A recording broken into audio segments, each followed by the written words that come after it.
you see? It shows everything from the moments leading up to the stabbing, to the medical response, to then the beginning of the police investigation. Okay, and it lasted several minutes is what they showed you. It did, about 30 minutes. Okay, so let's start in the beginning now and talk a little bit about what you saw at the front end of that video. You're scrolling like it's just another news cycle until you see the number. Not the headline, not even the charges, just one number, $50,000. And then you realize it's a wire transfer, a payment made just days before the stabbing. And suddenly everything changes. The story isn't just about a violent act anymore. It's about a transaction, a digital breadcrumb that's now front and center in a first-degree murder case. The leak spreads fast, screenshots from encrypted emails, wire instructions linked to a bank in Nevada, and a name, one of the Anthony family's private financial aides. The money, reportedly sent from a joint account belonging to Karmelo's parents, was wired to a consulting group that investigators now say doesn't exist. The LLC was dissolved years ago. Its only trace left online is a disconnected phone number and an address tied to a vacant storefront. But here's where things really start to unravel.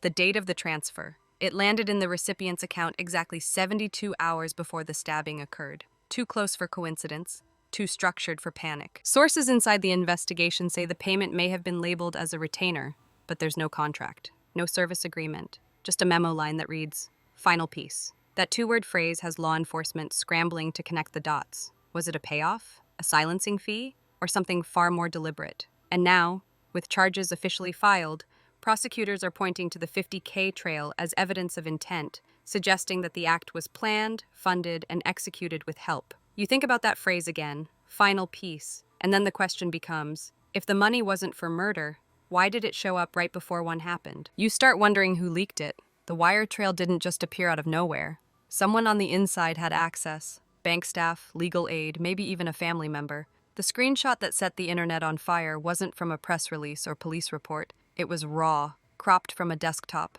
timestamps visible, routing numbers blurred just enough to avoid legal backlash, but real enough to send prosecutors scrambling. Then another piece leaks. This time, it's a call log, a series of 12 missed calls between Karmelo's father and an unknown number tied to the same dissolved LLC that received the $50K. The calls happened within a 4-hour window, less than 1 day before the stabbing. Now it's not just about money, it's about communication, timing, preparation, and worst of all, coordination. This was structured. You stare at the timeline again. A mysterious LLC, a vanishing bank record, a cryptic memo, dozens of missed calls, a murder, and the only thing louder than the silence is the growing suspicion that this wasn't just a payment, it was a trigger. You check the latest court filings and see something that hadn't surfaced until now. Internal text messages from the family's accountant, short, cold, and chilling. One reads, "Funds landed. Do they know what to do?" The timestamp? Minutes after the $50K cleared.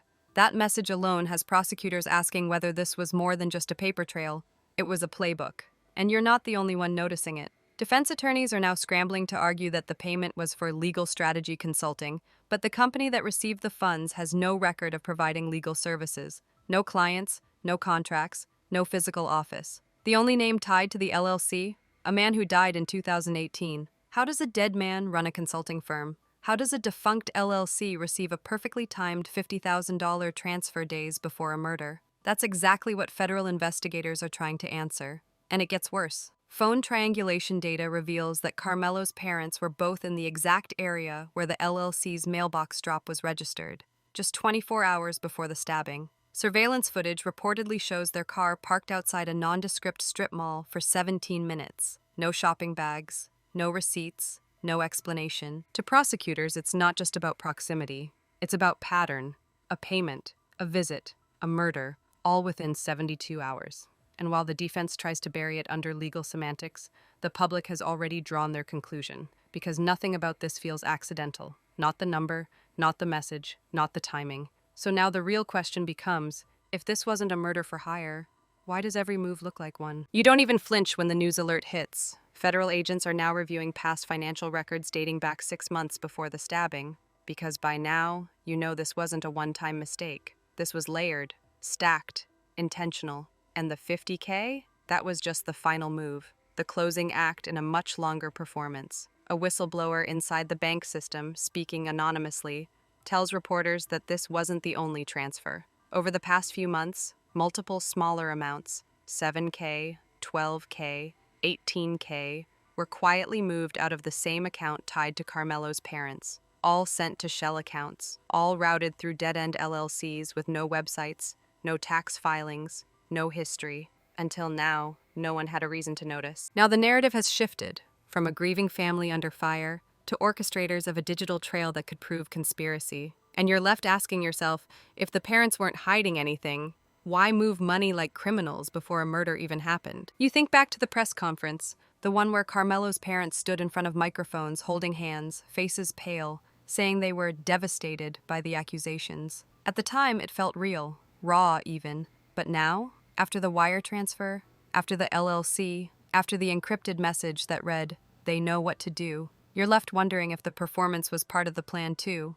Because suddenly their words feel rehearsed, their timeline feels manufactured, and their silence since the charges? Deafening. Then it drops. A new subpoena reveals that a burner phone was used to approve one of the earlier wire transfers. The number was activated 3 weeks before the stabbing, deactivated 2 days after. There's no user registered.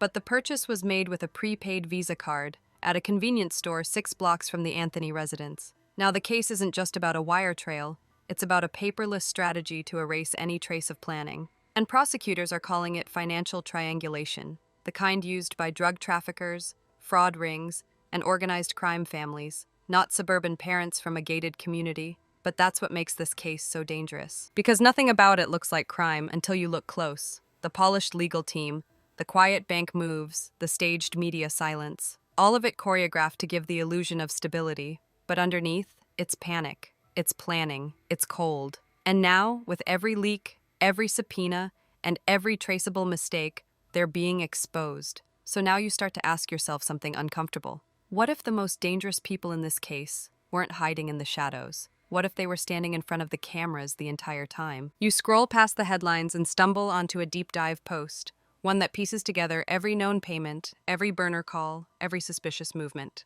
And at the center of it all is a chilling theory. The $50K wasn't a random payoff, it was a closing fee, a final transaction to lock in silence, erase involvement, and seal an agreement nobody was supposed to find out about. But they did. Court records now confirm that one of the Anthony family's close associates, an individual listed as a domestic consultant, was served with a subpoena just days ago. That associate has since lawyered up. No public comments, no interviews, just a quiet disappearance from social media and a statement through a firm that specializes in crisis containment. The associate's role? According to financial investigators, they allegedly helped vet the LLC that received the $50K transfer. And the catch? They did so on a device registered to the family's Wi-Fi network. It's all becoming too precise, too connected.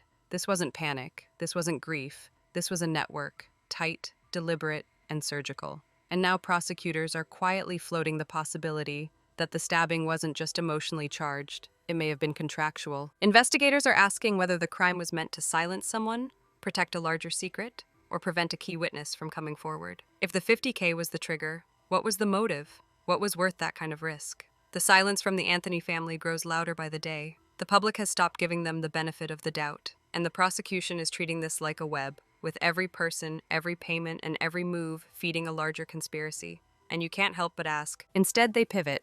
They talk about media bias, public pressure, a grieving family being persecuted, but no facts, no answers. The judge doesn't flinch, and neither does the prosecution, because they know what they've built now isn't just a theory. It's a digital trail, a time-stamped confession without words. Every payment, every message, every burner phone tells the same story. A plan was made, a transaction was executed, and someone died. You close your laptop and sit in silence. Not because you're unsure what happened, but because it's all so clear now. The money, the timing, the silence. And the scariest part? They didn't break into a home. They didn't steal anything. They didn't even pull the knife. They just moved money. And that alone might send them away forever. Days pass. The headlines shift. New scandals surface. But this one doesn't fade. It lingers, not because of the violence, but because of how quiet it all was. No screaming, no chase, no visible weapon, just a payment. That's what unsettles you the most. The precision of it all. How cold a transaction can feel when it's stripped of emotion. A $50K wire with a 2-word memo might be the most chilling detail in the entire case. Because that memo, final piece, wasn't just money. It was intent. It was coordination. And it was written with the kind of calm that doesn't come from panic. It comes from certainty. You learn that the grand jury was unanimous, That one sentence from the DA echoes through every news broadcast. This wasn't a spur-of-the-moment crime. This was executed with funding, direction, and purpose. And even now, supporters try to spin it. They were framed. It's just money. That wire could mean anything. But deep down, nobody wires $50,000 to a ghost company days before a stabbing unless they already know what's coming. It was never about what they did with their hands. It was what they moved with their silence. And that's what finally sinks in. Karmelo's parents didn't need to touch the weapon. They orchestrated the space where it happened. They funded the silence that followed.